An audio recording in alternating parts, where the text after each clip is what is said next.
Salut à tous, j'espère que vous allez bien. Vous allez mieux que moi parce qu'aujourd'hui j'ai une mauvaise nouvelle. Hier le renard est passé par là. Le renard nous a pris tous nos canards ou presque. Il nous en a laissé une. La pauvre, elle va être toute seule maintenant.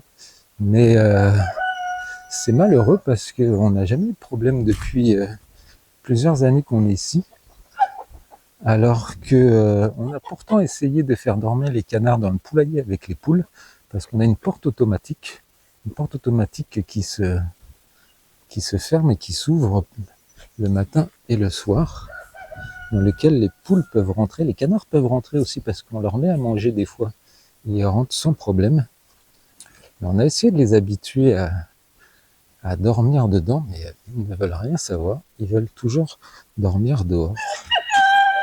Donc comme vous verrez, ceux qui ont déjà vu les canards, malheureusement, le renard nous les a volés.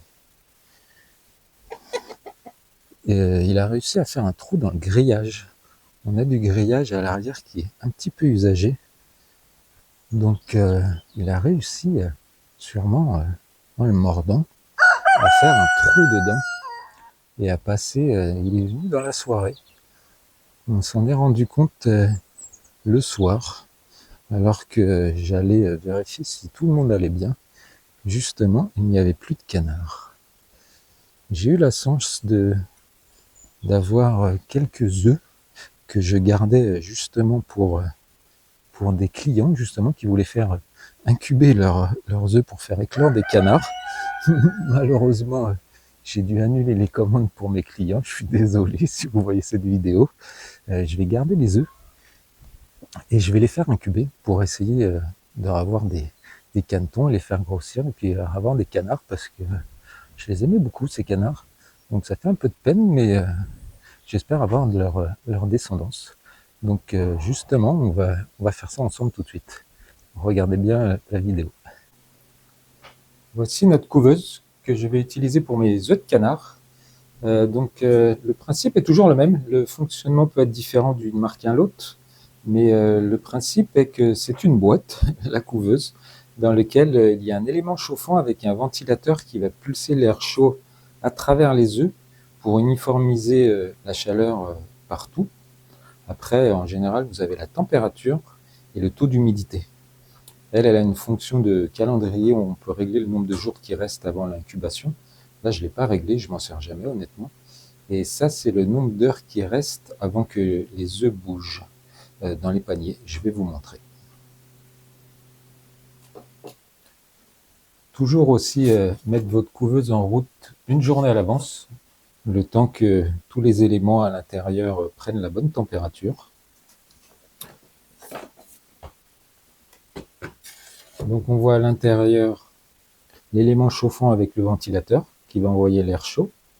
Et je vous conseille aussi de racheter un petit appareil pour surveiller la température et le taux d'humidité parce qu'on ne sait jamais s'il y en a un des deux qui tombe en panne. Donc on voit les paniers dans lesquels je vais mettre mes œufs avec le petit moteur qui va faire bouger les œufs à 45 degrés toutes les 2 heures. Donc je vais mettre mes œufs et je vais vous montrer ce que ça donne. Voici nos œufs placés dans la couveuse. J'ai dû laisser un espace libre parce que mes œufs sont très gros, donc ils peuvent se toucher. Les paniers ne sont pas assez espacés, mais avec des œufs de poule, vous n'aurez pas ce problème. Ou avec des œufs plus fins comme ça, il n'y a pas de problème. Vous remarquerez aussi qu'ils sont assez sales, mais c'est normal pour des œufs de canard. Les canards sont toujours un peu sales, ont les pattes sales et ont les becs sales, surtout qu'ils aiment bien manipuler les œufs, les bouger avec leur bec. Donc c'est normal, vous inquiétez pas. Je vous conseille aussi de ne pas placer vos œufs directement dans la couveuse en les prenant d'un endroit frais où vous allez les conserver par exemple. Gardez-les quelques heures dans une pièce à 19-20 degrés. Sinon, quand vous allez les mettre du froid dans la couveuse chaude, ça peut former une pellicule d'eau, d'humidité sur l'œuf qui va l'abîmer. Donc, placez-les à une étape avant de les placer dans la couveuse. Et surtout aussi, ne lavez pas vos œufs afin de conserver la pellicule naturelle protectrice. Donc, voici nos œufs dans la couveuse. C'est des œufs que j'ai récupérés en ce moment qui ont pu passer quelques heures dans le froid.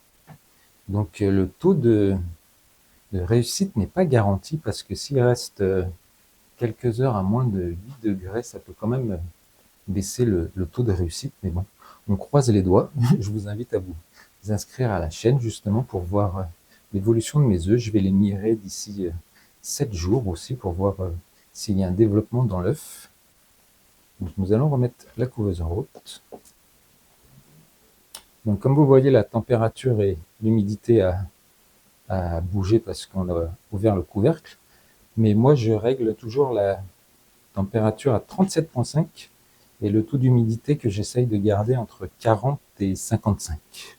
Il y a des petits bacs en plastique dans la couveuse, dans le pot, dans le fond, dans lequel vous pouvez rajouter de l'eau pour faire monter l'humidité, mais je vous conseille d'en rajouter très peu à la fois, car l'humidité monte assez rapidement.